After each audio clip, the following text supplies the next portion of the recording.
Bam. All right. So here we are, just the three of us. Who knows? Maybe some others will Yeah, I saw a wander note in. from Mark that said he might join from the car and listen Okay. because he's traveling. So, Yep. Yep. Okay. So yeah, I've been running around quite a bit this week again. And so yeah, so I'm probably not quite up to speed. But are you that was teaching? it. Are you teaching 10 classes yet? I'm I'm teaching seven. I did possibly pick up another one for fall of the next academic year, which would give me four, which would make me technically full time for benefits, which is Mm. good. So, do you feel like the quote from this week's reading was true? That he quoted an economist, or our grandparents had careers, our parents had jobs, and we have We have tasks. tasks, we have gigs. Yeah. Yes, I do definitely feel that. Yeah, and who knows what our yeah, our kids may not even have that. Our kids may have UBI and robot pals or something. I'm putting my vote for total immiseration, but I'm an optimist. Oh my goodness. I did not see the Ark of the Covenant until just now. All right. Or have you not? I think I've talked about it in the past at some point. The face melt. Yeah. Wow. Well, I mean, just the general concept of the Ark Mhm. of the Covenant as a Zettelkasten. Yeah. Yep. That's great. Certainly one of the oldest on record. Yep. Yep. I did download, all right, I haven't started listening to it yet, but I downloaded the audiobook of the ultimate hidden truth of the world. So I'm looking forward to that. I imagine I haven't even really looked at I just at the table of contents. The contents. I assume it's probably mostly published essays from, I mean, he used to write essays for a variety of different kind of leftist publications. So yeah, I'm Yeah, hoping that that'll be kind of fun. I have a suspicion it'll be like a version of Robert Darnton's Peace Yeah, for Books, where it's essays he's written for magazines and things over the years and right. slightly edited and put together. Right. Well, and that's I think that's great. I mean that's fine, and I'm certainly I certainly think that his estate should should take advantage of the of people's interest in him and in him and capitalize on that. And it will certainly be a boon to me to not have to go and look for them everywhere. So all of that's good. Yeah, the only time that I usually object to that is when something, sort of purports to be a new take on something and you find out that it's just a series of, kind of articles, you know, lightly edited and, and with a little bit Yeah, of well, just the consistency. amount of time it would take you to hunt them all down and get them, and much less read them in a convenient format. It's going to Mhm. take you, Yep. um, $24 worth of search. Right. Right. What is this? What's the image of you from in that? Is that us or Oh yeah, that was okay? us from last week. Oh, okay. Okay. I I see. would think in probably about an hour the sun will be up and hitting the corner Yep. Yep. again. That's Um, yeah. but while we're rehashing some of this, do you want to give us like because I've been using a Books device Oh, for writing and some notes and stuff. And the general issue I have with most of these, or even the Amazon Kindle, is getting notes from the device into, a physical mhm. repository or even a digital one where everything can be mixed up. So I'm curious if you've done the export and linking process. I've done a lot of writing. I've done my it's kind of funny how when when you're writing morning pages or daily notes, you just keep writing and writing and writing. It just, and it's um, so I've been doing that for, I don't know, 4 or 5 days now, and that seems to be working great. It is not as different an experience, I think, the writing itself from a like an iPad with a paper-like screen protector on it. So it's similar kind of to that experience, except that it is distraction free, right? Your texts aren't popping up, your calendar items, nothing else is kind of getting in my way when I'm doing that. And I have managed to. I'm still exploring. There are still some things that I'm not entirely sure how to do. I have created and actually the flaw and in the hardware software bundle is that it does involve a subscription that you have to pay for after the first 100 days for the cloud service that's going to be the place where all of my stuff lives. I mean, I guess I can integrate it with Dropbox or some other cloud service as well, but they have one of their own that claims to be better and seamless and all of that. And so I think I'll give it a try. Um, Which device is that? I have a book's yeah, notes this is somewhere. this is the Remarkable Pro, Oh, the new one, the brand new Remarkable, one. the Remarkable 2. Is it Uh, really as remarkable as they say? it is, well, it's got, I think the difference between the Pro and the 2 is that the Pro actually has color capabilities. And Right. so Is they've it? got, and it's okay. I mean, it's not iPad color. Um, so it doesn't quite go that far. I think it is, and I'm not, I didn't get it for the color. I'm not really sort of using it for the color. It has sort of occurred to me that, um, and I think I mentioned this in my little thing. I'm trying to get back on a regular posting schedule on both of my little Substacks. Yeah, I think it will change the way oh, there he is. Hey, Mark, crossing the country. Um, I think it will change the way that I sort of kind of ponder on things. I do, in just the week, less than a week, less than a full week that I've had it, I have sat down with it and a cup of coffee, and just spilled out everything that I was thinking in the mornings. And I think that morning routine might be kind of fun, as soon as I wake up, with my first cup of coffee to do Yeah, that. I'm And thinking of then that. So, ultimately the linking capability will be, I hopefully will be useful and will give me an opportunity to not have to go into, old notebooks and that sort of thing.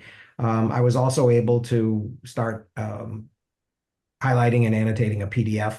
I think that, I have had a ton of um, old PDFs that I just accumulated and I haven't really dealt with. And over the years, I've thought, oh, maybe I'll stick them in margin note 3 and I'll do all my processing of them in there and then somehow bring them over.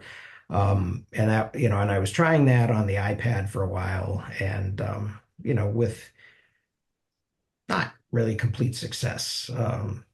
And partially it was because of all of these little intermediate steps of having to kind of create a folder for them and then figure out, kind of the workflow of all of that.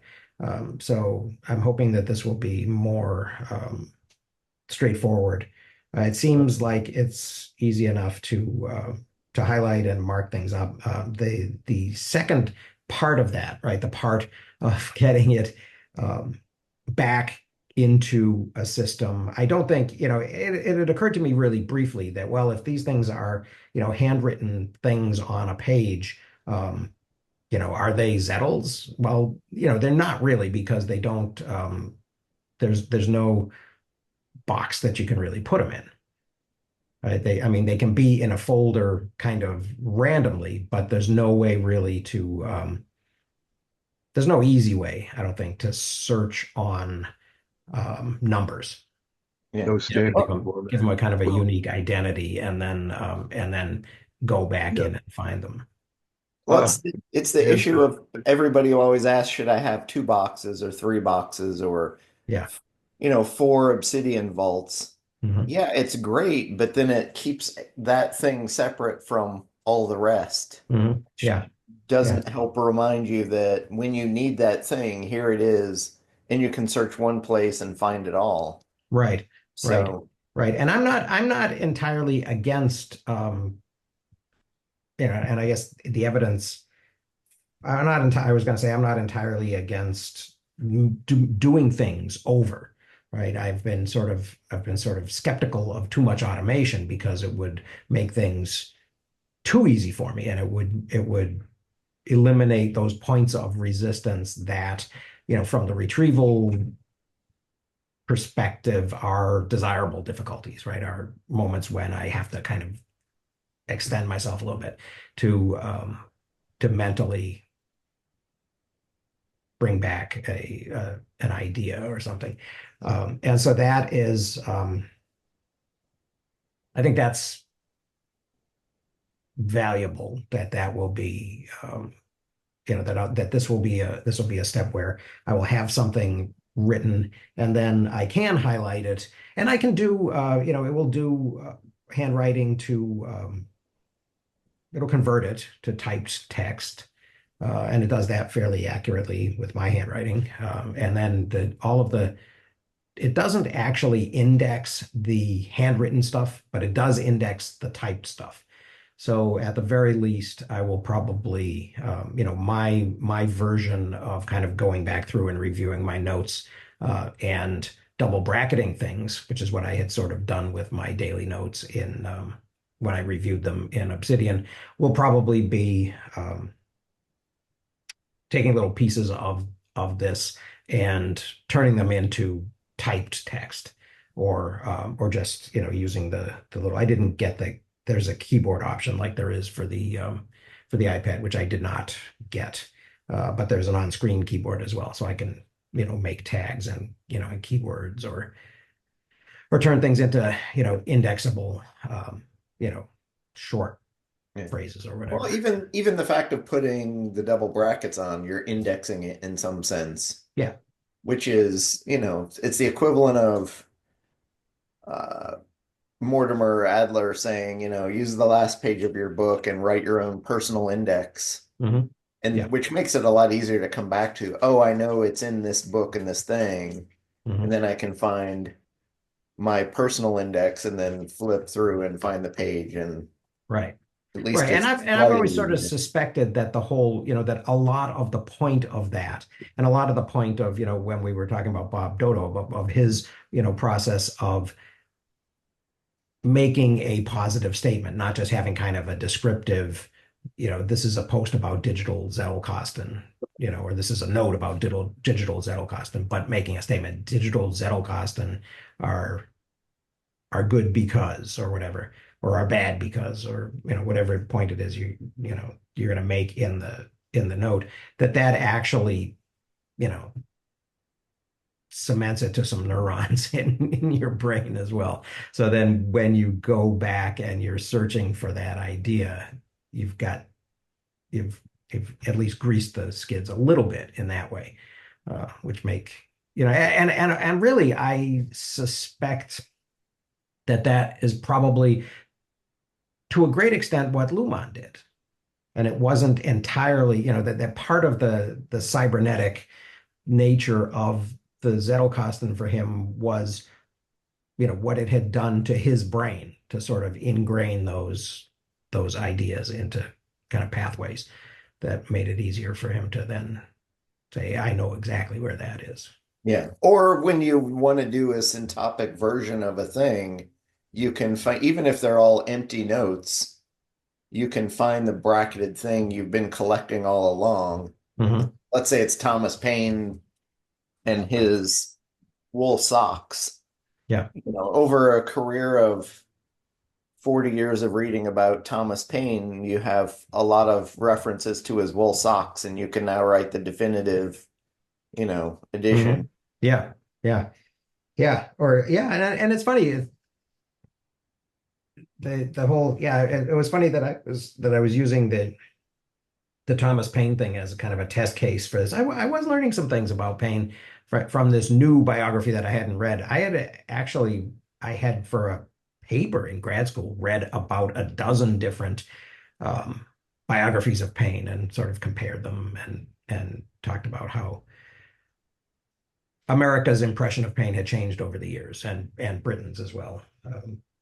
But this one was kind of new to me. So I'm finding some things. I'm not finding out about wool socks yet, but I am finding some early stuff about his experience as an excise in Britain. And I didn't realize that he was worried. I knew that he was married. I knew that he separated from a wife just before coming to America in like 1774, 75. I didn't realize that he had been married previously and his first wife had died. Uh, so without maybe died in childbirth, but I don't think he had a baby that survived from that first marriage. Uh, so yeah, little new elements of the pain. So I'm not sure that any of them will be useful, but that's why you accumulate them because you never know. So, and that's the fun thing. That's been the fun thing for me about, and I guess my Zettelkasten experience. I think I gave an example of this last week or the week before, maybe when we were talking about the Bob book. My experience of making connections has oftentimes been factual connections, not necessarily interpretive things, where I've discovered a whole new way of thinking about an issue or that sort of thing. That doesn't happen for me as much as I'll realize that, like that story that I told about, I realized that Robert Dale Owen and Charles Knowlton knew each other before they both published, or they each published their books about birth control. So that must have been, and for what it's worth, Frances Wright, Fanny Wright would have been in the room as well with them. So, so to whatever extent, she doesn't make a name for herself talking, I don't think, about birth control from a women's perspective. But, the idea that there would have been a woman, a radical woman in the room while this was being discussed is, So potentially you interesting. found the proverbial room where it happened? Yeah, well, I Where it haven't. happened? But I assume that it was I did find in a different source, I found an image of what they called the Hall of Science in New York City, which then was sort of, at first it was kind of a working man's hall. They were kind of the free thinkers, or the free inquirers in New York City were sort of loosely connected initially with what became Tammany Hall, and what became kind of the Democratic political machine. Uh, and That's the they went different. Hall of Science in Flushing. The hall, no, I think that was a Payneite thing in Flushing, wasn't it? Um, I don't think it was in. Yeah, I think it was. It was originally kind of a mechanics hall, and then it became known as the Hall of Science briefly. Um, Oh, and okay. There yeah. is a Hall of Science off the 7 train Hmm. in, but it's probably not the Hall of Science. Yeah. There is one in Maine. Well, not in the Hall of Science. There is what is it, the New York Academy of the Sciences, but that's probably not what you're referring to either. No, that sounds more like a Cooper thing, but let me Mhm. see. And now we have a scholarly emergency. Yeah, we do. Let me see if I can find Hall of Science in, oh, not that search. Where's the other search? There's too many searches in Obsidian. Here we go, with quotes.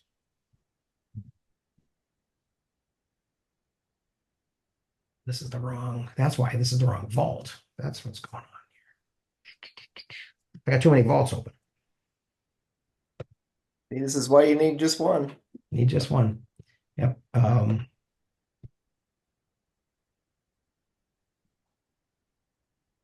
Hall of Science is a will build, yeah, proceeds will be dedicated to the building of a Hall of Science. It is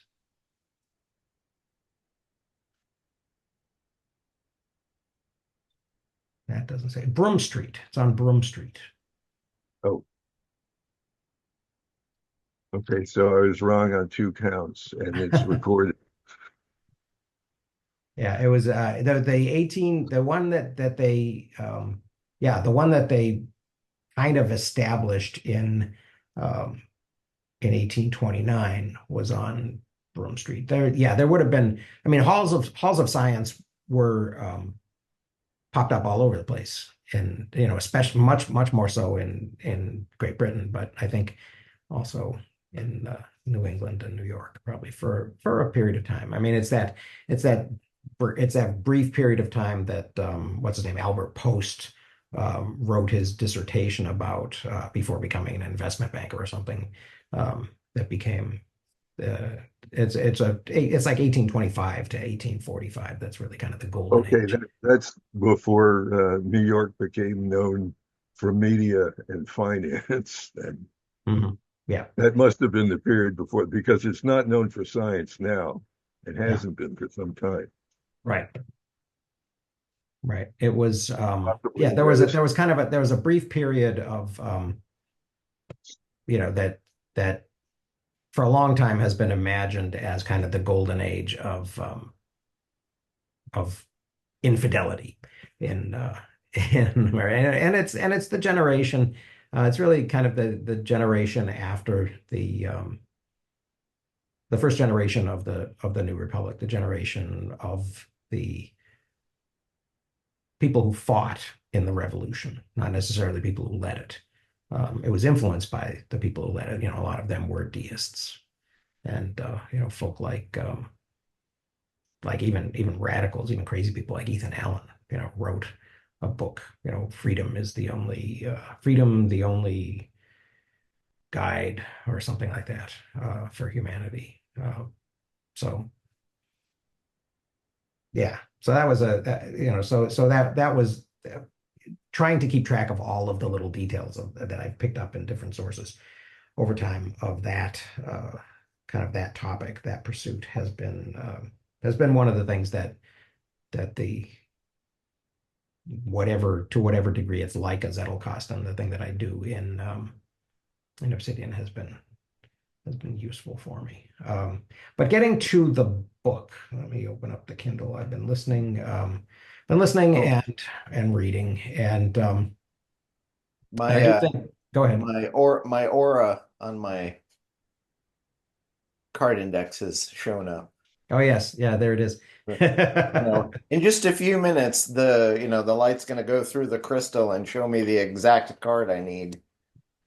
Perfect. Do you have to set that up ahead of time with some type of a focus on a question first thing in the morning, or before the light starts moving? Yeah, there were some statistics in these chapters that a lot of the stuff in these chapters seemed like, we've heard it a lot before. I noticed he did cite sociologist Gerald Davis, who I've actually read, who are great, and he was the source, I think, of what you had said earlier, Chris. Yeah, The the our jobs, grand careers, and careers, tasks. jobs, tasks. Yeah, and that is and he's written a lot about. I mean, he's written a lot of really kind of interesting stuff. More probably in the form of journal articles than full-on books, about kind of the institutionalization of. Um, I mean, it's sort of a thing that parallels kind of the buildup of the administrative state, right? This idea that we have that our capitalism is much more. I think I sort of I attribute the main idea that I attribute to Gerald Davis is the idea that it's all about the mutual funds now, right? It's all about it was about first Fidelity and then Vancouver, then Vanguard, right? With even the index. Oh, is that what you're doing? Okay, so you're time stamping in the. There you go. Cool. Yeah, and then even the index funds, right? Because he has a whole he does a whole thing about sort of going from who was the guy who ran Magellan? Peter Flynn, one of those famous mutual fund. I think his name was Flynn. But in any case, famous, kind of almost not at the same level as Warren Buffett, but these people who were famous for making investment decisions were seen sort of as as the guys, and the fund family that I worked for right out of college was connected to Milliken. It was a junk bond fund, and it was like the junk bond fund, and they got in a lot of trouble. Luckily, I got out of it before they crashed and burned. I don't know if all my clients did. That's a little thing that I wonder about from time to time. Junk bond thing, right? Yeah, the first investors fund for income. Yeah. Well, it's interesting because I don't think I'd read or knew of Gerald Davis at all. So that's, Mm, yeah. Yeah, he's so what he sort of tracked was the idea that you went from this, you had kind of corporate governance in the form of, JP Morgan, who had an investment bank or, a partner of JP Morgan and Company on the board of every major corporation in which they invested. And so they really sort of ran the economy in that way, but with these interlocking directorates and all that. And then there was a transition to, and mutual fund ownership kind of begins in the 1920s, but it doesn't really take off until the 70s. And then it really gets its feet under it during kind of stagflation, right? I mean, bond funds don't really do a lot until interest rates are high. And so that kind of creates, the late 70s, early 80s kind of create the conditions for that. But then over time, Vanguard's big innovation was that they were just index funds, right? It was just like, oh, we're going to emulate the Standard and Poor's 500 or whatever, or the Russell, or some index, and so it wouldn't require any investment management. So theoretically, the 1% that you charge of the assets for management fees could be done away with, and you could reduce your cost, and you could offer it, you know, cheaper or on a no load basis or something like that. yeah. But then what happened governance wise was you went from initially having investment bankers, then to having fund managers who were making investment decisions, and so theoretically could influence the decisions of boards, but oftentimes didn't. That was a big thing about Fidelity. What it was that it was sort of notorious for not throwing its weight around too much. But then you went from there to even full on. There are no hands on because there are no hands. It's just an index fund. Yeah. And so when he's talking about, in the chapter where he's talking about, we're all sort of complicit because we all have 403(b)s or 401(k)s or 529s or for whatever IRAs, or in whatever way we are engaged in something that is based on marketable securities, that but that's Well, that, but that's Davis's kind of main, question that he works on is, um, is there any control that goes with that, or have the teeth been really taken out of it completely so that it's really kind of a completely passive form? well, and now we're sitting with I don't, algorithms making trades, Hmm. and in 5 minutes, AI essentially taking over. Yeah. So we've Yeah. gone from an agrarian society to a manufacturing society to you know, f- a financialized society bolted onto a service-based economy. Hmm. And, what's the next thing 25, 50 years hence that's Right. going to make poverty even worse? Yeah. I'm not Well, I'm not sure it's the linkage can be swept aside so easily on account of the very biggest investment firm. What is it? Black BlackRock. some BlackRock, yeah. I mean, they're pretty activist as far Hmm. as I have an active role in Yes, the companies they manage and the investments they manage. I agree. So I'm not so sure one can just say, oh, well, these are just the indexes that nobody touches. Right. So, and I don't believe it was ever really the case. But that's number one. Number two is an aside because you mentioned fees. My best offer is one basis point per percent. So if a manager doubles my money, they get their 1%. That's a joke. It's very funny. I mean, okay, but I'm the only one laughing. Not really. I always thought it was 2 and 20, but It I'll is take two and that. 20. I'm saying what my best offer is. 2 and 20 is outrageous. I Yeah. know. That's a ripoff. Yeah. Well, and I think, yeah, and I think that Davis has talked of I think he's talked about BlackRock quite a bit.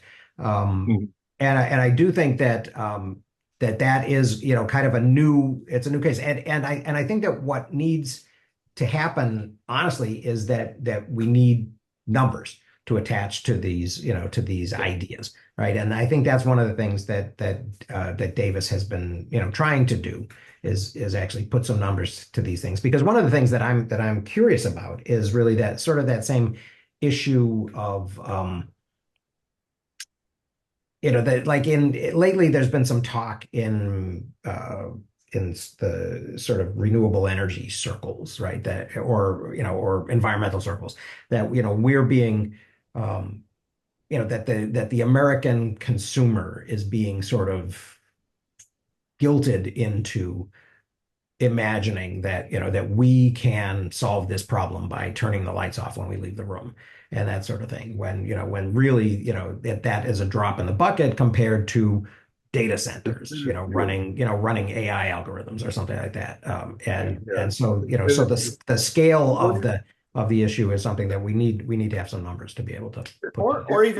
or even leveraging the fact that we can be close to the stock market and use the speed of our electronic signals to front run the market Mhm. and know what's going to trade and then actually do all the trading, Yeah. you know, and Right. then you've got to go that next step to get the AI and plugged into there. Right. That's And I that was hate a that. that go ahead. I'm sorry. Go ahead, Florian.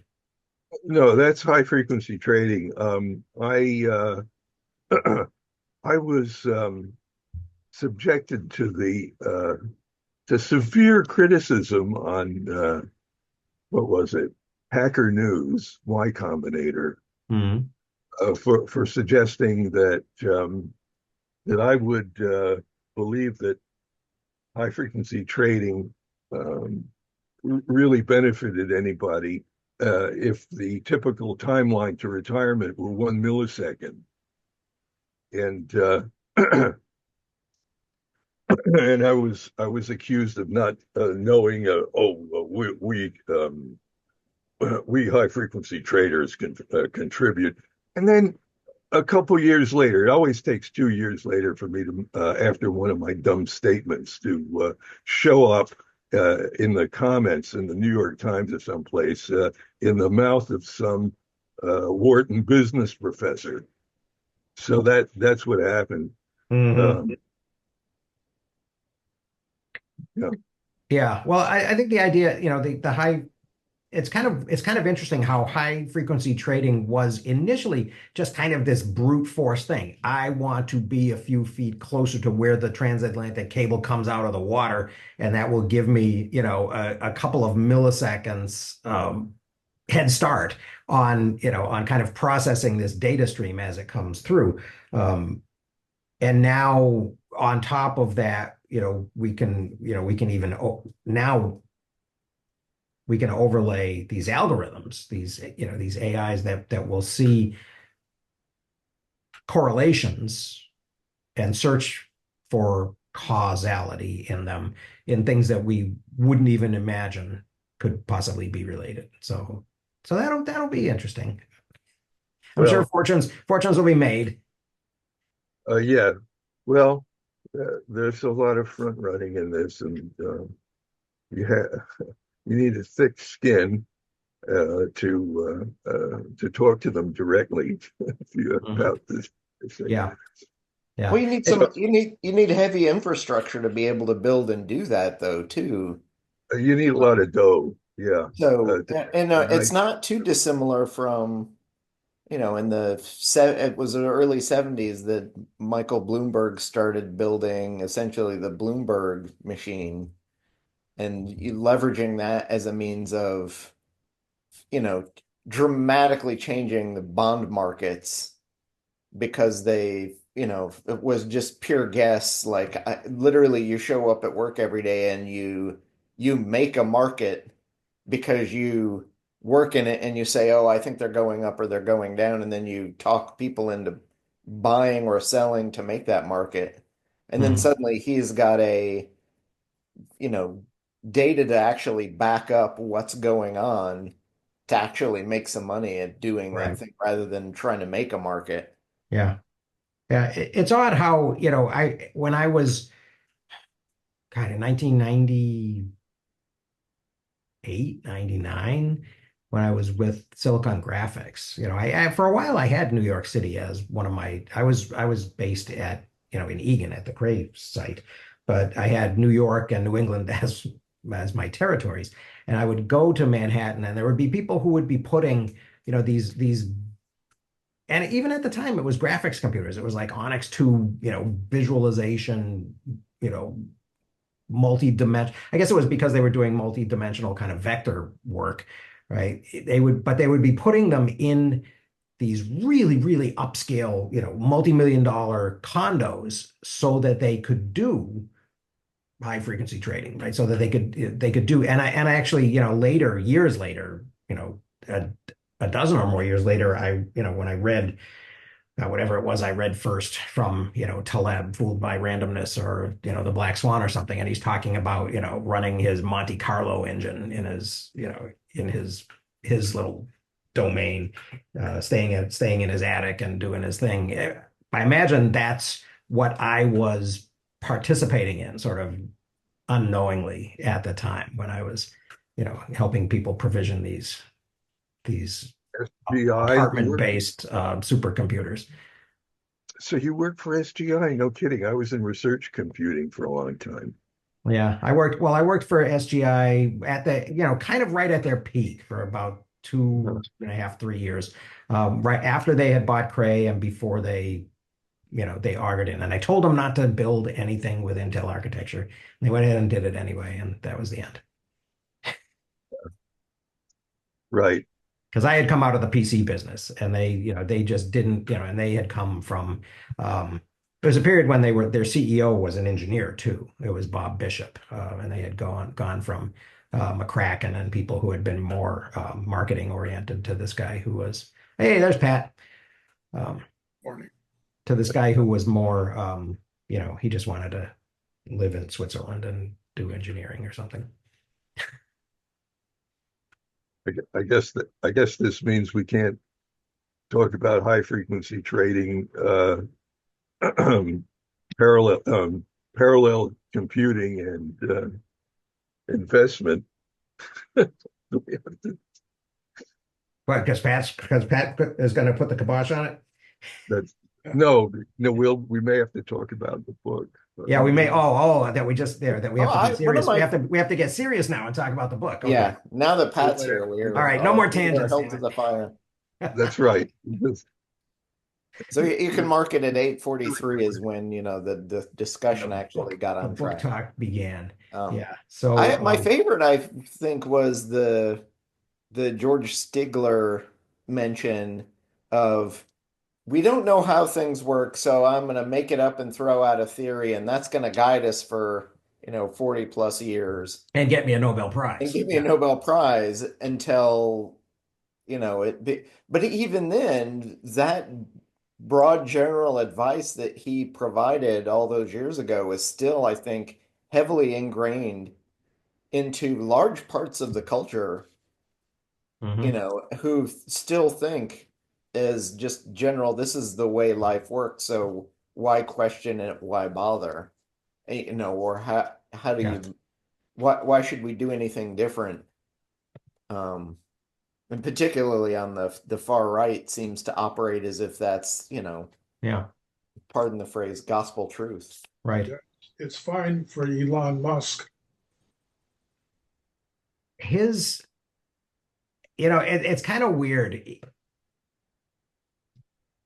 Talk about somebody who has an uneven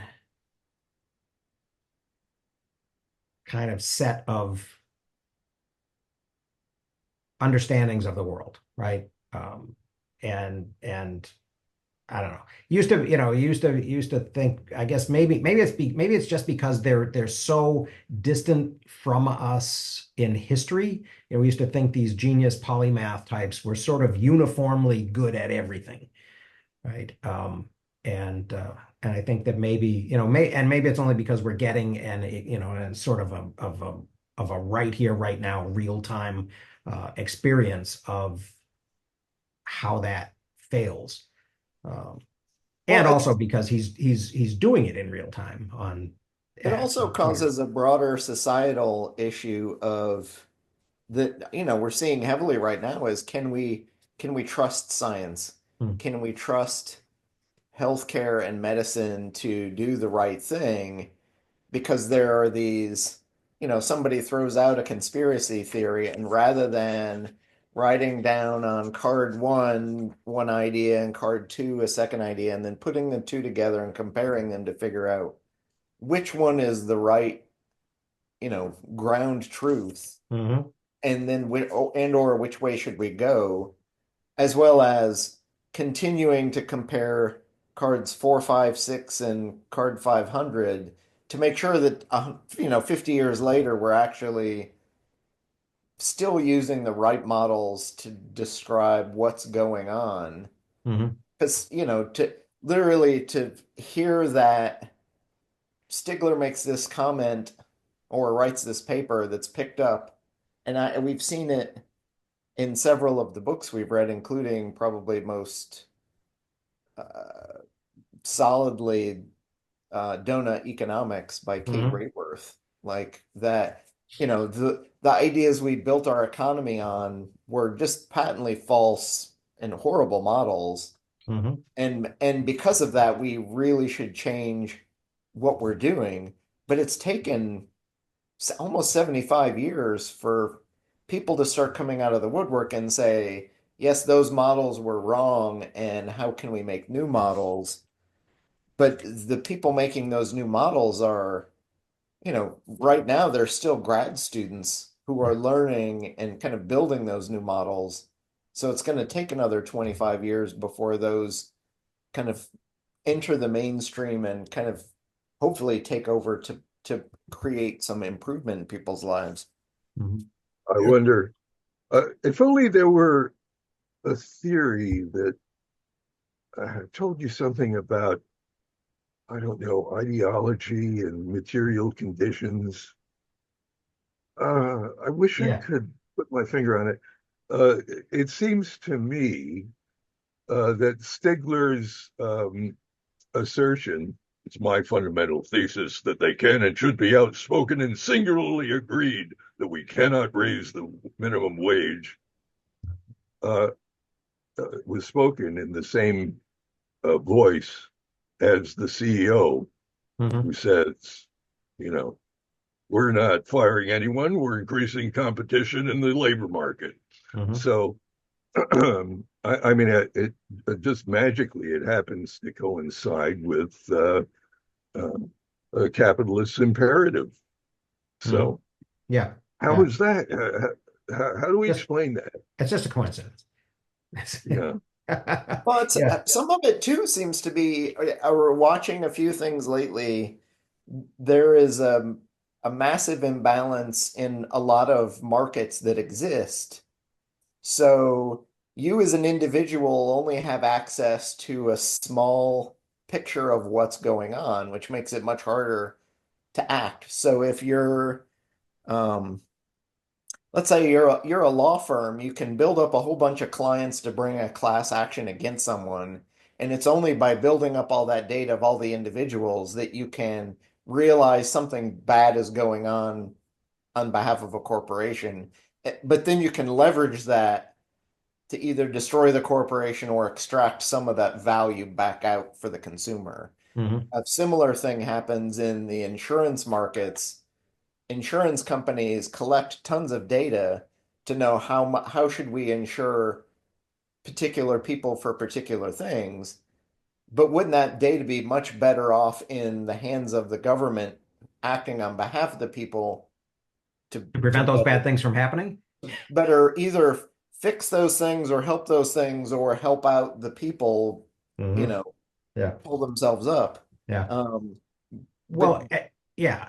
that And I data is think part usually of not available to you. So it's or even things like and even now you can't always quite trust, let's say, an Amazon reviews because bots and other things will game those. But Mhm. one of the, rose-colored glasses things about the, Web 2.0 was as consumers, we should be able to collect data about types of devices or types of products to figure out which one's the best one Mhm. to buy. And really, those things don't exist. Yeah. And you still are reliant on, let's say the wire for going into the Christmas season, Wirecutter from the New York Times is reasonably good. They'll at least go out and buy the things, or Consumer Reports will buy Mhm. versions of all the stuff and Right. maybe collect data from consumers Right. to figure out which ones. But still, at the end of the day, those things don't have dramatic effects Mhm. on the markets themselves. Right. Right. Well, and also in an analogy of the high frequency trading thing that we were talking about earlier, we have I think we have this issue now with consumerism and also with regulation, right? Where it's like the call is coming from inside the house, right? That we have this set of and you were talking about it a little bit earlier with respect to health information and things like, and the science and what's science and what's the science and how do we distinguish, and partially, I think part of the problem is that the high frequency with which this stuff gets repeated and echoed and sort of promulgated into the public discourse, in and terminology gets repurposed using all of the tools of propaganda, right? Like the term vaccine.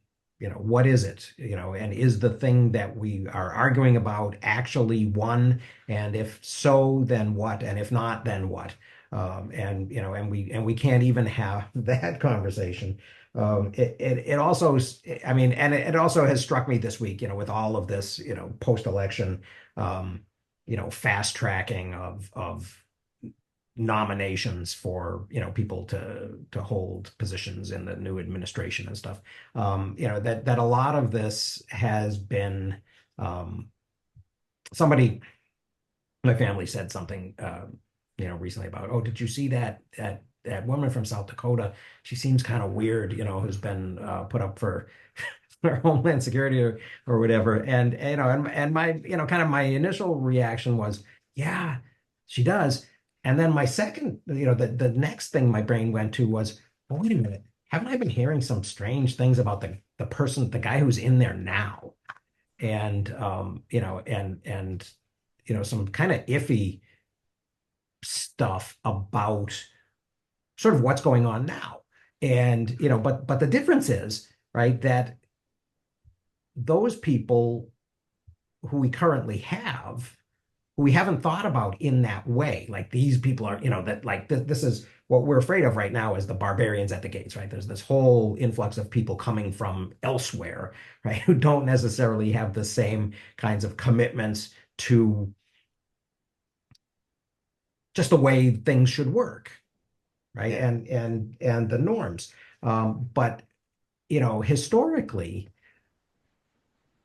has that actually, I guess that's my question. And that's sort of the thing that I'm trying to sort of work out in my head and then figure out how to communicate is uh, to help contextualize this is, what were we better off when we had norms, but we also had, the Dulles brothers, running the State Department and the CIA, and intervening around the world, with coups and assassinations and all of that, which wasn't objected to because it was somehow legitimate because it's inside, because again, the call's coming from inside the house. I'm reminded too of Colin Woodard's kind of broad thesis of American nations, where you have a group of people in a space that have created norms, and the people that immigrate into it and become part of it or move into it Hmm. become part of that system more likely than they bring their system with them and change the system internally. Hmm. Um, which I think from a historical perspective is an interesting model to look at that kind of, and I don't know that there's a word for it. I've used the phrase founder effect. Hmm. That there are the founders of a group that show up Hmm. and their influence over multiple generations. And Woodard shows it in his kind of laying out of American history that there are 11 American nations, and it was the founders of each Oh, of those that would, okay, okay, who yeah. have the most influence over. So when you look at both linguistic maps and political maps of those areas of the United States, Hmm. the influence of those founders 250 years ago are stronger effects and predictors of who those groups are now and where they're moving, Yeah. which in some sense, and they've he touches on some of it here, although I don't have a clear line on what that looks like. But everybody worries about all these foreign immigrants coming to America and changing who America is. Hmm. Well, most of those people coming from other places are leaving behind their ideas and philosophies and wholly buying into what the United States is selling, Hmm. such that the genetics, Right, the if they the, haven't the already before they came. philosophical genetics aren't changing. I think where everybody gets super worried is, oh no, the white, black, brown, yellow, green, red genetics are changing, which Hmm. guess Yeah. what's going to happen? You know, Well, and we've got these things that we talk about, right? We have I've sort of made a commitment to try to be more aware of, what some people are doing on Substack, like, Heather Cox Richardson. And she's been, railing on lately about a rules-based order. And what that means specifically, when she says it and how that differs from what it might mean when other people say it, and what kind of sort of ideological commitments and what kinds of commitments to the things that are inside the house that are sort of okay for people to do, and justify or rationalize or excuse by way of it being part of a rules-based international order is problematic, right? I mean, the idea that I have a huge problem with the idea that the desperation go-to move for the Democratic Party at the end of the race was to embrace the Cheneys. It makes sense in a way. It's, but in what way? And what goes along with that sense making? And what sneaks in by way of that? Yeah, I've got that Colin Woodard book on my shelf. I will Oh, if you haven't read it, it will, of all the things that there are probably 4 or 5 books I've read in my life that have turned how I think about the world on its ear. mhm. And this is one of them. Yeah. And it I think I've got will, it. I think it's sitting on my shelf right next to the Nine Nations of North America because I thought about it. but he comes up with a new thesis for how to think about what's happening in America now Cool. based on what's happened before. Hmm. And even your idea of the Cheneys taking over, doing something on its face, I can say would never happen for one reason and one reason only. They're from Wyoming. Yeah. And Wyoming and that piece of the country has never had, if you think about what they do and how they do it, they tend to suck in more government money than they are Right. exporting back out Right. because part of it is population density is so low, but where they excel and what they add to the US now currently generally is in the national defense space. Mhm. So it's, NORAD, bunkers and rockets, and that's where all that stuff, and it's the defense industry is really the only industry that holds up that piece of the country. Right. I think that's more true in the case of Liz probably than of Dick because I think Dick was, I mean, Dick was Halliburton and oil Yeah. and he had escaped sort of that Wyoming. I did see an interesting Rumsfeld mention in the book that I totally did not expect to see in terms of Oh, I didn't see it kind yet. of poverty and It must be influence. further on. It must be beyond chapter 6 then. No, it was I'm pretty sure it was Rumsfeld. I'll have to dig it up. And it was such a tiny passing mention that it almost went by me. Um, Let me pull it up. See, I didn't They see it. had it was a mention of kind of where he started out career wise. Oh, Um, not coming up in my index. Maybe I spelled it wrong. Or maybe I didn't capitalize. I wonder if it's case sensitive. oh, I closed my digital copy. No, it doesn't seem to be. Um, At yeah. least I think it So was. um, yeah, I do think that this kind of this question. I mean, I did think that there were some really valuable. Again, as I said, I think that he went over stuff that he had to go over. If this is the first time you're reading about this, obviously there are things that he has to mention that you have to know that were sort of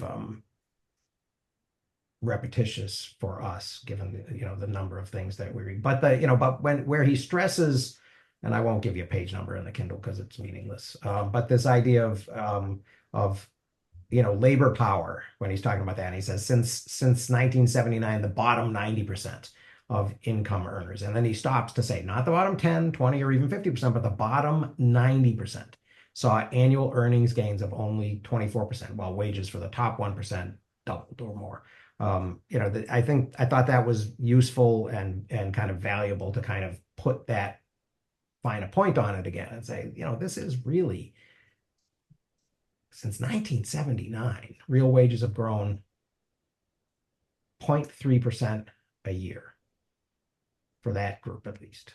And that is because there's a lot of even lately, there's been a lot of, and I think he mentions this, right? And that's another value of this is he's almost right to the moment, contemporary.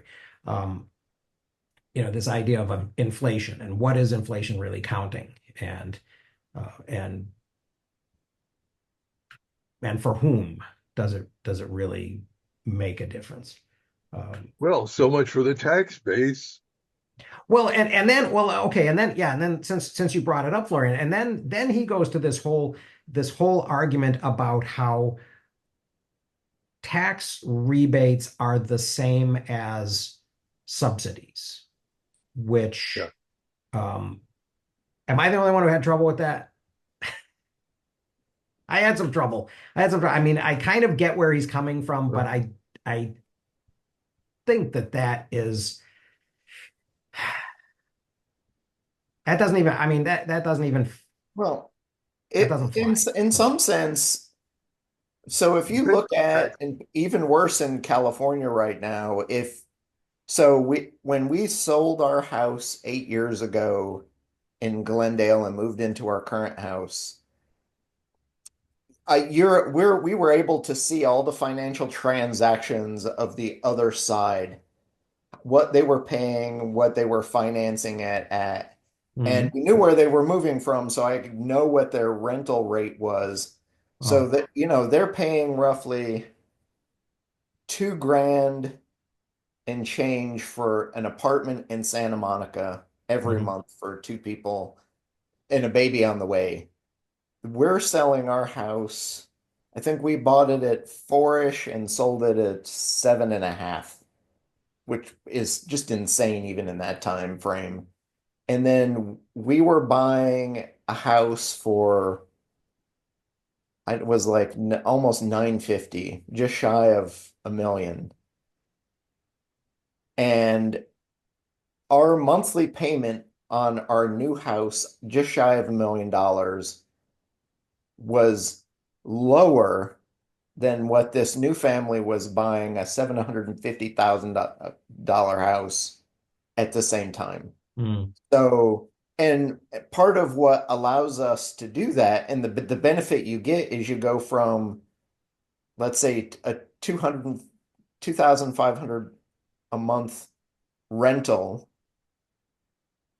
and your mortgage, if you buy a house, your mortgage is closer to 18, 1900. mhm, You're spending more for less. mhm. And even at spending that money, the actual amount you're really spending, because you can deduct on your taxes the Mortgage interest payments. rate, Right. goes down even more. Mhm. So by being rich enough to afford a house, you're being subsidized into cheaper property, much less if you add the tax of, if you live in inner city Los Angeles and you rent, your effective rental rate is even higher Mhm. because you're paying an additional landlord tax on Yeah. living in poor, because they expect you're going to default and be evicted, Mhm. which, he's got a whole nother book on that topic. Right. Um, so if you're poor, you're paying this much. If you're kind of Mhm. middle classy, you're paying a little better. And if you're uber rich, you're paying even way less for Right. way, way more, Right. because Well, yeah, they're and able I to wasn't. leverage the system. Yes, and I wasn't objecting to that specifically, and I'll come back to what I was objecting to, but yes, and really, I mean, historically, that is a New Deal legacy, right? There, prior to the 1930s, most mortgages were very short term, right? The people would buy properties and have a 5-year note on them. And it might be, and it might be an interest only note with a balloon, a huge principal payment at the end, um, or something like that. But yeah, but the idea of, kind of 30-year fixed rate mortgages is kind of a product of the New Deal and then the GI Bill, really, and the VA. Yeah. And especially once the VA loans were underway, then all the other banks that competed with VA, for even people who didn't qualify for VA mortgages, that kind of that set the market rates Yeah. and And when you look the at who terms benefits and from conditions those, as well as the interest rates and all of that kind of stuff, right? So yeah, so that actually kind of turned that dial to the point where, yeah, it made more sense for many people to get involved in buying a house than renting, right? And so that actually shifts that logic from the economic logic of of a 30-year mortgage facilitates that. So yeah, that is a thing. That's a government initiative and a government outlay subsidy. right? That I don't know. that that that Which created that subsidy whole were thing. you holding issue with then? I was saying that later on he talks about anything that you don't pay. The way that he had set it up was sort of that there is income, there are taxes, and and that this is all, I mean, it almost seemed like the logic that he was going with was that this is all kind of a fixed system, and all of these parts are sort of arbitrarily um, negotiated and sort of put in place. And I mean, and honestly, it struck me a little bit like kind of a labor theory of value. So if we go back to your Florian, what you were kind of waving at before, some type of a theory that lies below all of this stuff.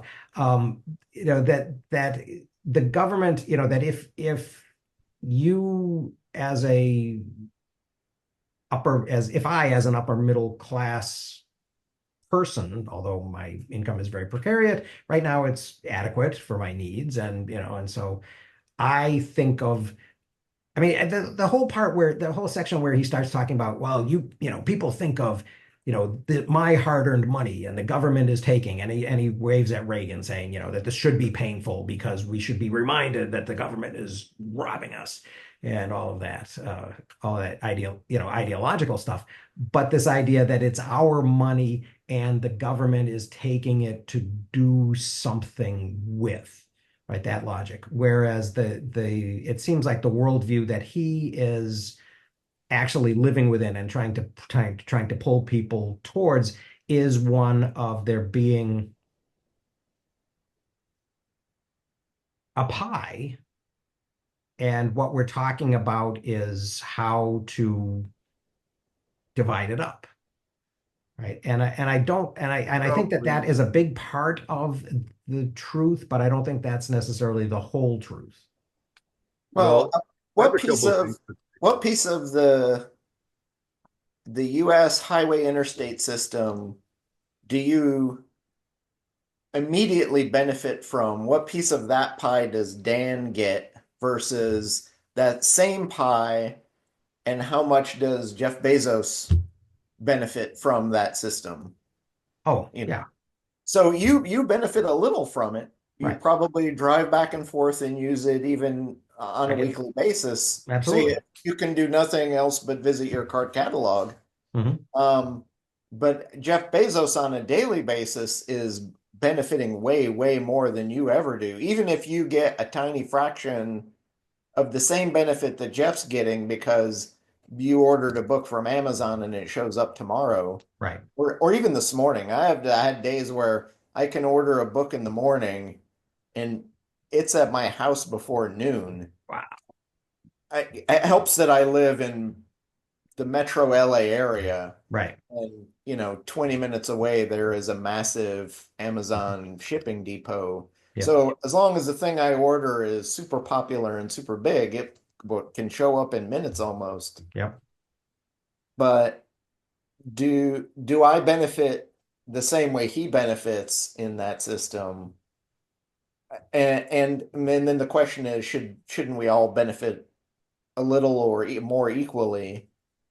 And it's he's sitting on this massive trove of data that allows him to leverage it way better than me. Hmm. So it's similar to in here they talk about unions, and the benefit of the union is the union they're not aggregating data, but they're aggregating the human power to leverage. Hey, we know exactly how this corporation is benefiting. Hmm. Let's lower that benefit to the corporation by a fair amount Right. so that some of that benefit goes to the people working for the corporation who allow it to make the money. Hmm. And that's disappeared. Or in Yeah. the Amazon case, and a lot of people don't know this exists. And I think India right now may be one of the few countries that has laws to prevent it. But Amazon, because they sell so much, they know what people want and they know what's popular because they're controlling all the sales data.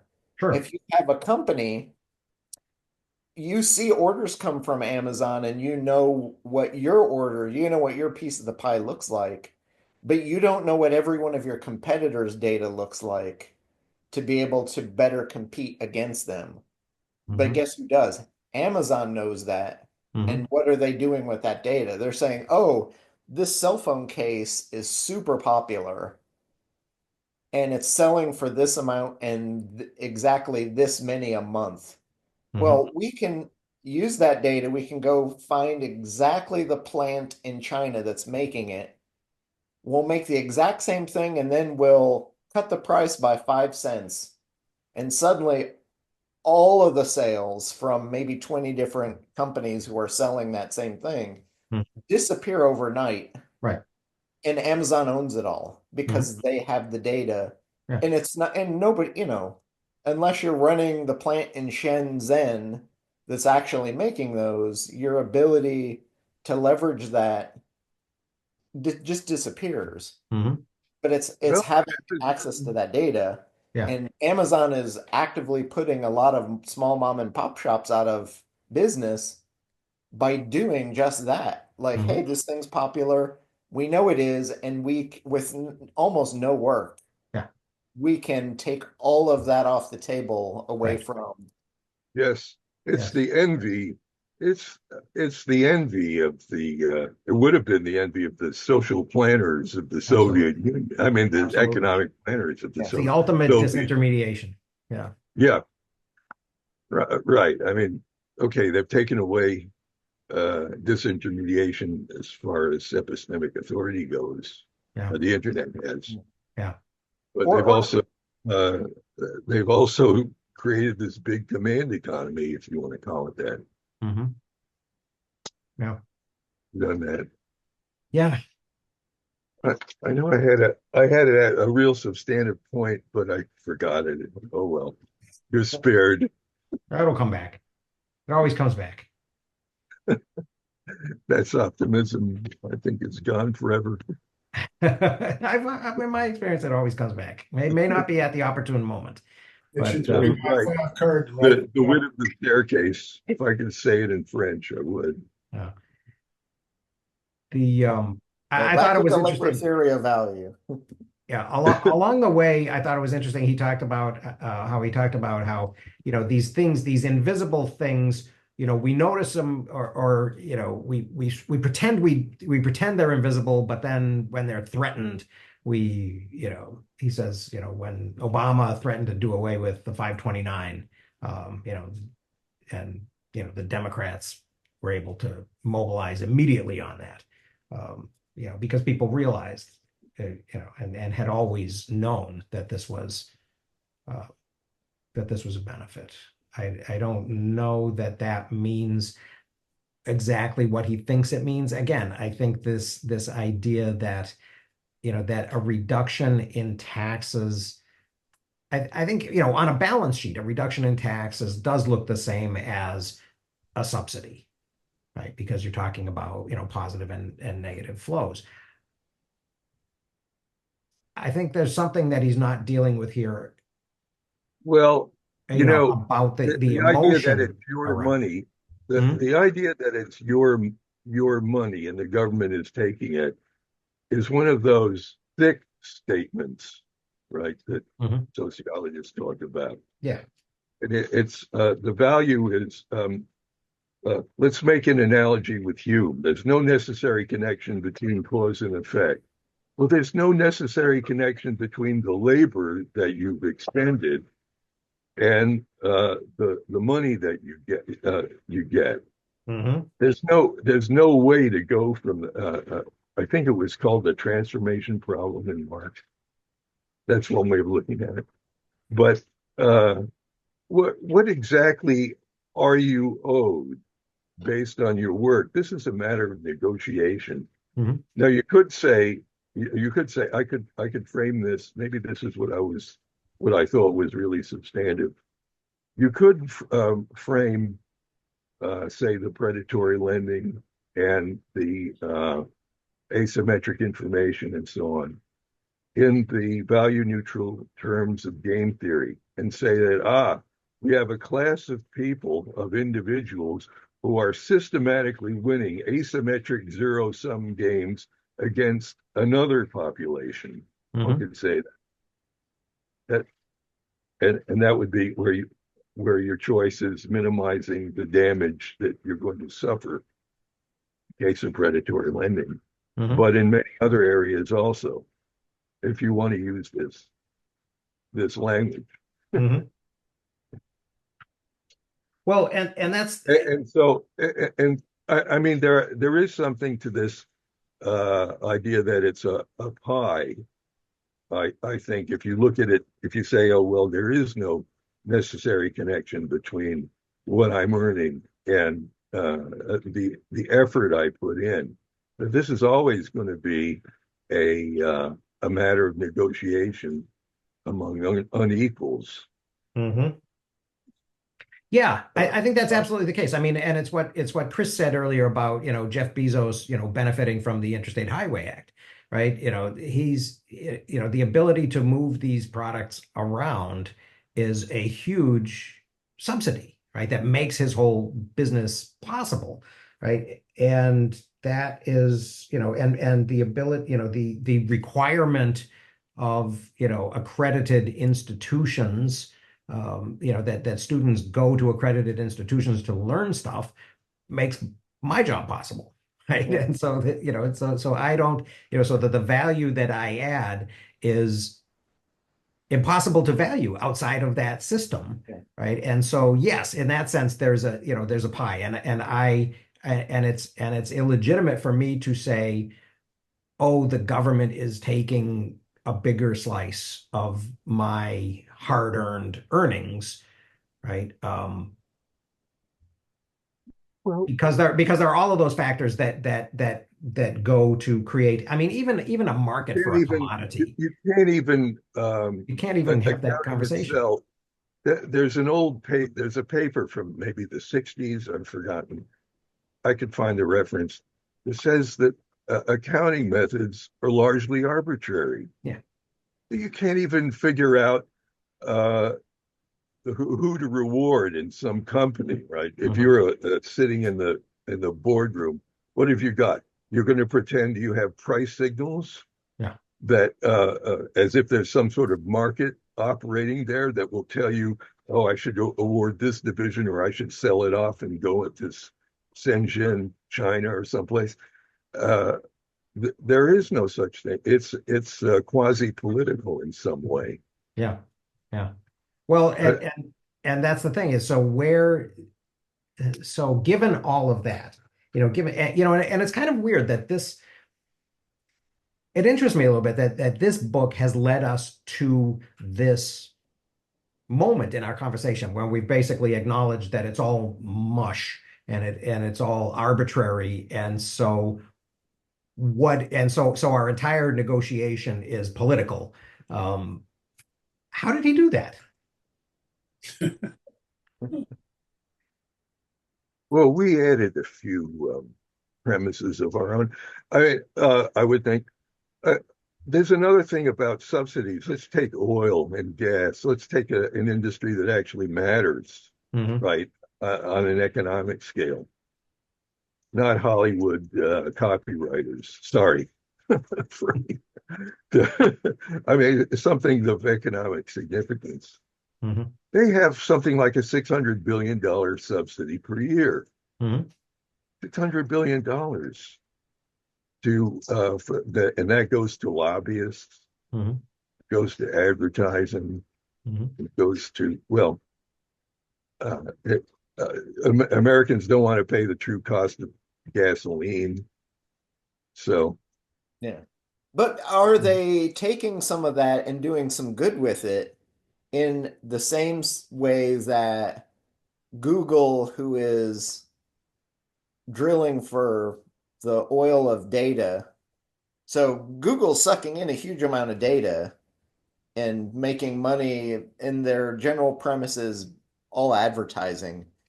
But and all that advertising money is going to a company, but they're also then reinvesting it back into, and the best you can say is digital experiments in other areas. Hmm. They can provide you Gmail for free. They can give you a calendar. They can give you a note-taking app. They, all these things that they provide back.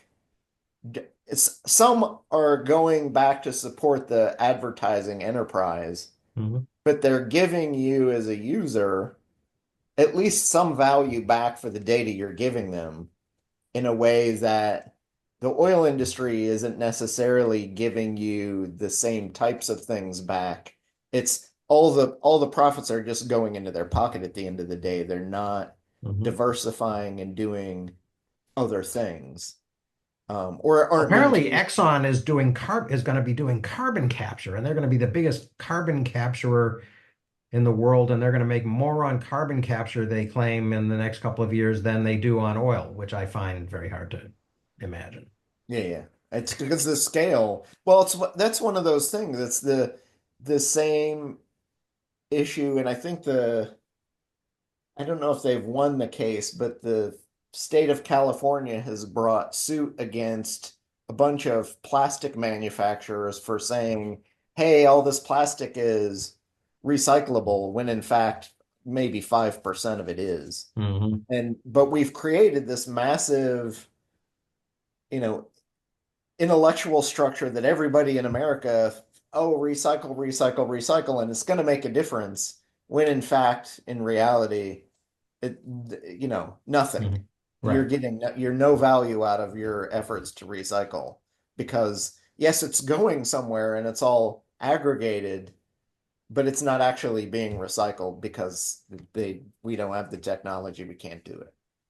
Um, Yeah. I've so got two those bags kind of of. recycling by my apartment door, and I'm wondering, and it's bottles, it's glass and aluminum, and I'm just wondering, do I bother to drive all the way over to Target and dump it in a recycling bin, or Well, the glass and the aluminum, they have ways of reusing that, yeah, but it's all the crappy plastics. In fact, exactly. actually, I've seen it bubbling up, and I just finally saw an article, I think in the Atlantic. Um, but it's been going all summer to now. These quirky little articles that you shouldn't be using black plastic spoons and spatulas and cooking instruments because all of those plastics are have been recycled from electronics uses and tend to have chemicals that will leach back into your foods, which totally sound, and all the sources I've seen totally sounds wackadoo.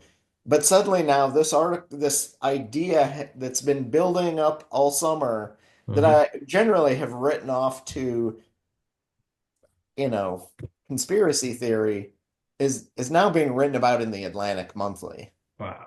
Like, and there are reasonable scientists who are saying, yes, some of these they're not giving, I don't think the article had any particular names of chemical substances and we don't have data on the long-term effects. Wow.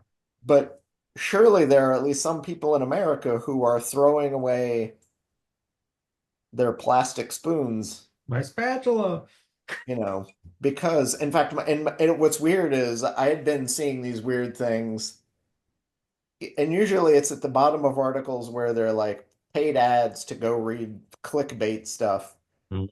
And generally, I've paid it no attention, except for the fact that I saw a reasonably sourced article. And on top of that, my wife mentioned it to me. Hey, should we get rid of this thing Hmm. that's in our kitchen? And I'm like, actually, the thing she was talking about was a rubber spatula that is not part of this class of black plastics that Mm. everyone else is talking about. Mm. Um, but I was like, wow, this quirky little thing just like has bubbled up over the last 6 months Hmm. and is now, you know, it's now fully in the zeitgeist. And, Yeah. you know, if Yeah. it's not the thousands who are watching this video next week after you post it, surely it will be in the zeitgeist because of Certainly will. Yep. We will say, I never knew that. Yeah. That's right. Yep. Yes. Well, and that kind of goes to that. yeah, back to that issue of, kind of earlier on, of these echoes in the real time, in kind of this, I think, earlier in the chat, Florian, you said something about, what the the internet is this epistemic crisis of the 21st century. I'm going to read that. Right. That's by a law professor at the University of Chicago, Brian That'll be Whiter, interesting. That'll be interesting. whose book on Marx I tried to hawk on the nobody, nobody. That means I'm doing something right. Nobody latches onto it. Well, I mean, it comes to it comes to that question, of again, sort of, what do we have a theory of value that we're sort of going with in the context of this discussion of this book. And, and I guess a related question in my mind would be, are we talking, because I think he does a good job of kind of bringing it back to his friends, right? These people that he actually has experience of their situation. He's lived with them, or he's worked with them, or he's interviewed them, or for whatever reason, he knows something about actual particular people. And so, um, I guess my one of my questions as I'm reading this is, do I need to be concerned kind of about edge cases, or is there a big kind of middle in which, even if this stuff is not sort of 100% legit and supportable kind of across the boards, that it works in this at this scale, for this, and would have, and that paying attention to it and doing something based on it would have, kind of legitimate results at this, One at this level. question: is it Well, necessary to have a theory of value? And I ask this because the people, the cases documented here show pretty clearly that they don't have a theory of value, but they know they were immiserated.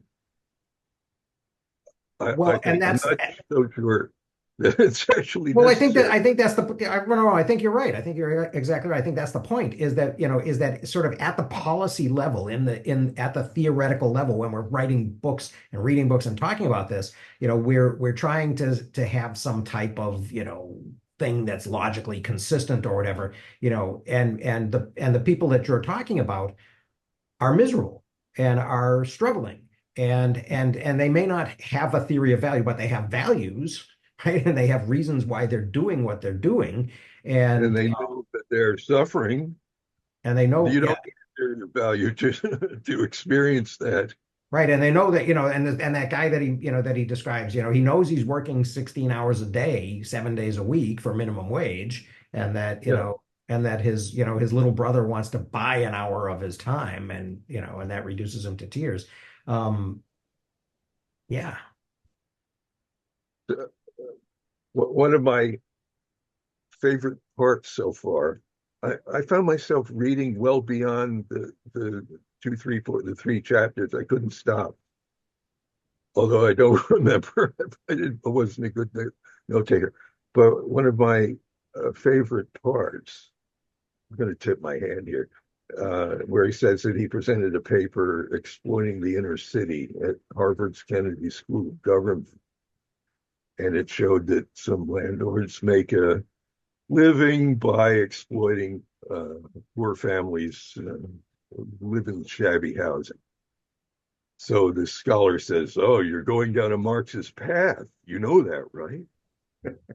Hmm. That's wonderful. I mean, you don't even need to be you wouldn't even need to be a Marxist. You could be a Georgist, right? You could say, "Oh, well, we should make economic rent common property." That's Hmm. you wouldn't have to this is another case of asymmetric information and so on. One class uh, systematically winning asymmetric zero-sum games against against the Hmm. other class. You want to put it in these. We I can play the. Well, I'm boasting. played the value neutral game of contemporary economics if one wants to do that. I just did, Mhm. right? So, um, what's the point there? I mean, I still think that there are these many cases of exploitation, just in that sense, in that technical sense, Mhm. and, and that one doesn't need a theory of value uh, for this.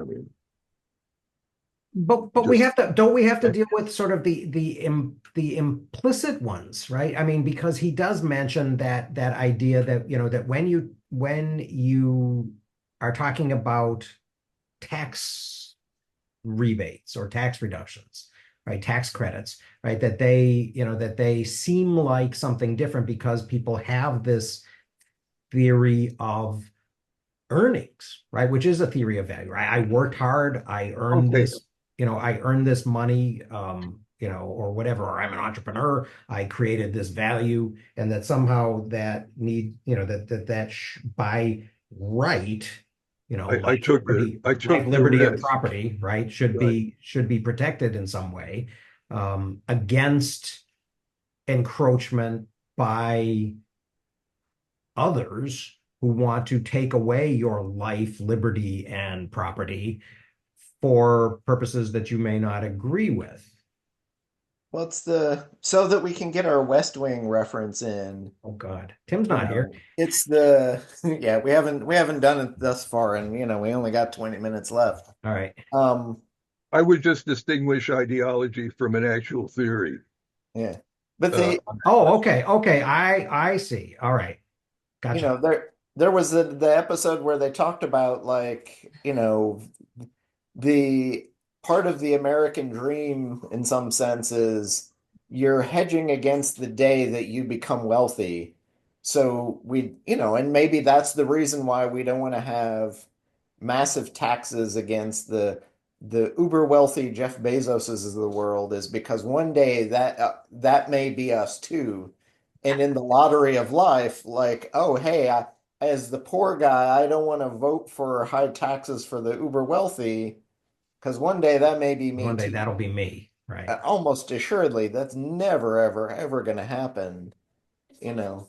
Um, but Temporarily embarrassed billionaire. That's all. as I'm That's what we reading all this, are. I'm also I find myself comparing it to our reading of Graeber's Debt and the ideas of, you know, communism with a lowercase c versus capitalism with an uppercase c. And the levels of scale at which they operate. Yeah.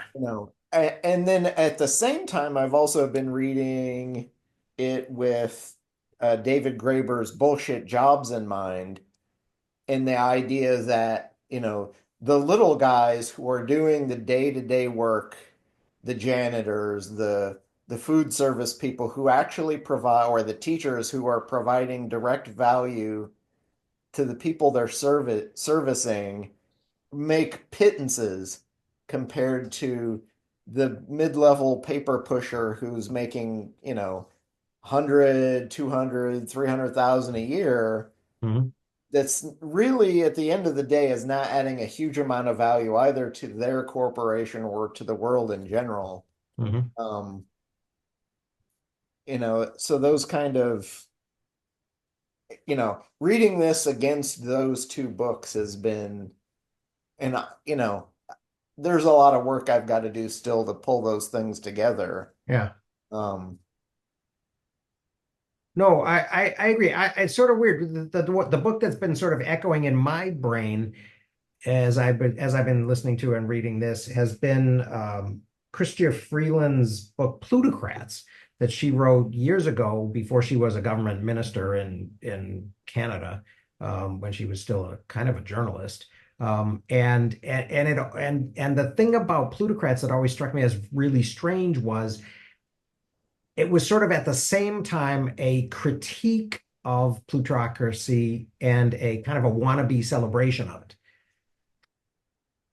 so she had this weird sort of seemed to have this kind of weird sort of relationship with the plutocracy where, she was aspiring to enter it at the same time that she was, kind of exposing some inconvenient or dirty truths about it.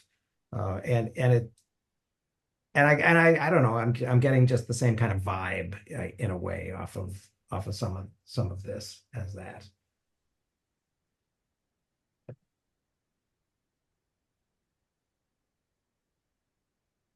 Taxes should hurt, President Reagan famously said. Um, that that whole that whole thing does seem, and that comes at the end of a paragraph where, he was talking about, Japan, Great Britain, Estonia, the Netherlands, all of these places where they have, more of an established and kind of culturally agreed upon welfare state, right? That there is a social safety net, and that there is some type of social responsibility involved in, kind of being a part of society. And that whole question about sort of civil society and that, I mean, that's an interesting element of American history as well. But Right? Yeah. who is Reagan speaking to when he says taxes should hurt? And that's the for me, that's the there's a weird dichotomy because he's saying taxes should hurt, but that's a message for the masses. That is not a message for the plutocrats that he is actively working towards and working on behalf of. So he's a mouthpiece, as he was before for GM And in his GE. early career. Like, I'm Mhm. going to toe the corporate line to help the big corporation and not the little guy. Mhm.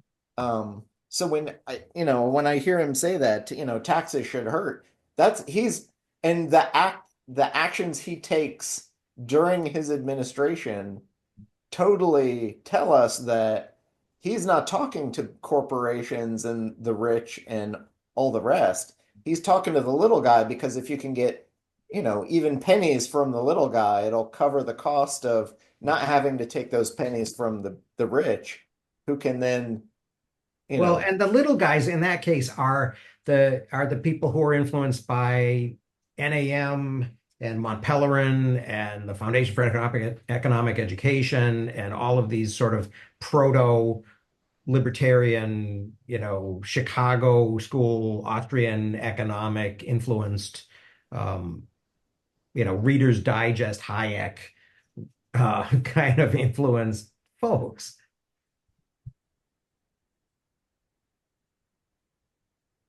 I mean, at one point, Reagan claimed that Ludwig von Mises was his favorite economist. Like, you have never read a word of Human Action, I guarantee it. Or the but Theory of Money and Credit. Yeah, it's on his bedstand. yeah. But which we read one of the books we read talked about how he actively misread a lot of those books or took cherry picked Mhm. and created we all say it's the Russians are at fault for driving the Tsar past the Potemkin village, and really a lot of our political leaders are driving us all past a Trumpian village. Mhm. Hey, this is how things ought to work for you guys. But they're the ones building the villages Mhm. to, Yep. to fool us into thinking. Yep. Yep. But yes, yeah, you're right. But in terms of fooling as well, let me and here's the part that I actually do. You asked me earlier, what was it that I was really objecting to, Chris? In this section, right after the Reagan taxes should hurt thing, a couple of paragraphs later, he says, with respect to federal income tax, some believe that middle class taxpayers are carrying the poor on their backs. But let's look at the data. In 2018, he says the average middle class family had an income of 63,009, so $64,000, paid 9,900, so $10,000 in federal taxes after all deductions, and received 13,600 in social insurance benefits, like disability and unemployment, along with 3,400 from means-tested programs like Medicaid and food stamps. In other words, the average middle-class family received 7,100 more in government aid than it paid in federal taxes, a serious return on investment. Now, I would suggest that that is inaccurate. The average American, and that this inaccuracy is part of the problem with this argument, right? Okay, I will stipulate that in 2018, the average middle class family earned $64,000 and paid $10,000 in net taxes. Not every middle class family received $13,600 in social insurance benefits. Maybe they were eligible for $13,600 in benefits, but they didn't receive them. They didn't receive $3,400 in means. They may have been eligible for $3,400 in means tested programs. So, this $20,000 of government spending, I need to see the receipts. Well, that's how do you calculate the about. value and what's going How to? I'm sorry.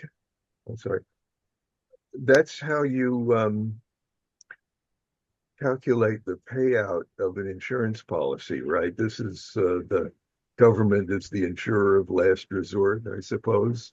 Mm-hmm. Not everybody actually receives this, but they paid into the benefits, the value of which, if they were to be paid out, would be this value. I think that's how he's calculating it. In other words, it's one thing to say, okay, there are 1 million people and there's $100 million paid out, so each person on the average was paid $100. But that's not what actually happened, right? And so it is relevant to say, well, who actually got the $100 million? And if it would have been evenly distributed across the entire population, then there probably wouldn't have been anybody complaining, right? But the fact that it wasn't, I think, is part of what causes all of this. I mean, Reagan's famous, claims, which were all, I will agree, are all wildly inaccurate about welfare mothers. Yeah, okay, but I think that has to do with the general understanding or misunderstanding of how insurance pools work. That you calculate, you have to take not just the cost, but the benefit. The Republican argument is you only calculate the cost and you never calculate the benefit. So you have to think about what the social ill or the cost to society of not providing the insurance. Mm-hmm. Well, to go to the question of the benefit of something, back to what Chris was talking about, not insurance, but roads. Okay, so we get this interstate highway program in the 1944 and the 1956 acts. We get interstate highways, and all of a sudden, all of these things are possible. Value can be created that was never even anticipated. Nobody imagined Amazon, right? So there's, so it's not a single pie, right? It's not a zero-sum game. It's a positive sum in that instance, right? So I don't think that in all cases the insurance analogy works. But even with the insurance analogy, I would say it goes to the question of who are we, right? And do we actually have a sense of solidarity that would allow us to say, society is doing this for the benefit of this need, and we've all agreed on it. Well, okay. There's the question of agreement. That's something else. I'm not analogizing infrastructure to facilitate commerce with insurance. I'll make a slightly fatuous academic comment, because I'm part of academia, and say that virtually every transaction in capitalism is underwritten by insurance. Okay. That's probably true. Yeah. That's a footnote. I don't know. But um, uh, uh, the question of insurance is different from providing infrastructure for, roads and so on to facilitate commerce. And of course, uh, in our society, a Bezos is going to benefit from this more than somebody who participates in a carpool, I suppose. Well, and Bezos is gonna benefit from insurance too, right? I mean, and Walmart Right. benefits from the fact that that it can sign its people up for for the earned income tax credit and for AFDC and all the stuff Yeah, that's that actually true. That's supplements their incomes. not an intended use of it, but Right. yes, that is a subsidy, right? That's a subsidy. Yeah. But to But I think I mean I mean unless we're I didn't think we were limiting our conversation to only insurance, right? Only kind of no, social spending. I mean, we were talking really, I thought we were talking more about sort of all of the things that, that are kind of in this pie. And Well, well, when it says social, but well, the limitation comes from the exact sentence, which is receive 13,600 in social insurance benefits. That's where insurance comes from. So, uh, you, I, you maybe you'll forgive me if I focus on the text. okay, no, I'm with you there. I agree. I apologize. But I think but I think we still have to then, he needs to be more specific. Are the benefits direct benefits like disability or unemployment, which is what he puts in the parentheses, or are they the social consequences of the fact that there is disability and unemployment, which I would tend to more agree with you on, that that there's That's an what I indirect was. benefit to me as a taxpayer that there is such a thing as disability and unemployment. But I would say that it would be difficult to ascribe $13,600 worth of that value to No, me I don't get it. personally, unless you're just taking the total outlay and dividing it over the population. well, That's what that does, but you can it's doing what a societal benefit. I'm sorry, Chris. we can decide, as Graeber said, we can think ahead and decide how we want to organize our politics and our polity to get results for people or not. And Mhm. that's one of the great benefits we have. So, another example of this is, you know, let's say Louis Quatorze had the choice of 500 different meals he could eat in any given day. And at his own whim, he could have something show up immediately. Now, the cost to him of having that ability was tremendous, and it was funded by the French people. Mhm. On the other side, I now have access to me for less than $100 every day for my whole family, an array of choices of food that would dwarf what Right. he had available to him. Sure. And the difference is the government and the society I live in has made that Mhm. available to me. Yes. Well, But the and he how it's does. paid for is radically different. Right. And in looking at some of these things, you have to, and we often don't do it well, but there is the the the income and the outgoing sides of the balance sheet that you have to look at. And it's not all solely just dollars and cents on both sides. Part of it is social and emotional gains and losses in those columns. And I think if some of what Graeber's capital C capitalism and small c communism is not looking at all the things in all those columns and Mhm. toting them up. Look, we're only in capitalism, we're only toting up the dollars and the cents in Mhm. both of those columns to come up with the thing. And we're totally ignoring, Mhm. the social and emotional labor that our wives deal with, our Mhm. teachers, our, all the Mhm. poor people essentially are carrying the burden of that cost. And it's because we are not putting a value on a dollars and cents value on what does it cost me to have a clean kitchen floor today. Mhm. You know, Well, that yeah. direct cost is, $5 an hour to a a Guatemalan laborer who can come into my house and do that for me. Mhm. But what I don't see is the emotional cost to that person to not live in Guatemala, have a safe and secure life, and make some money there.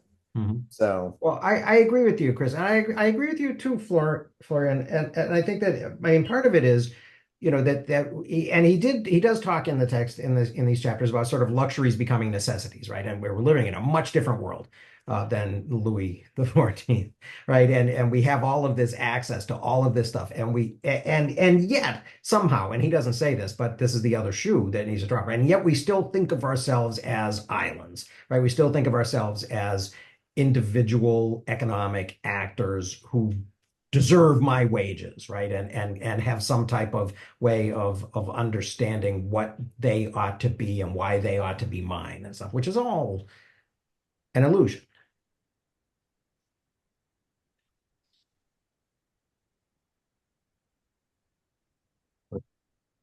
You're going to brunch. Okay.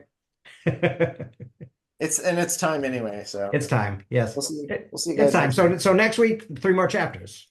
Yep. All right. All right, cool. Good Thanks very meeting. much. Thank you. Take care. Bye.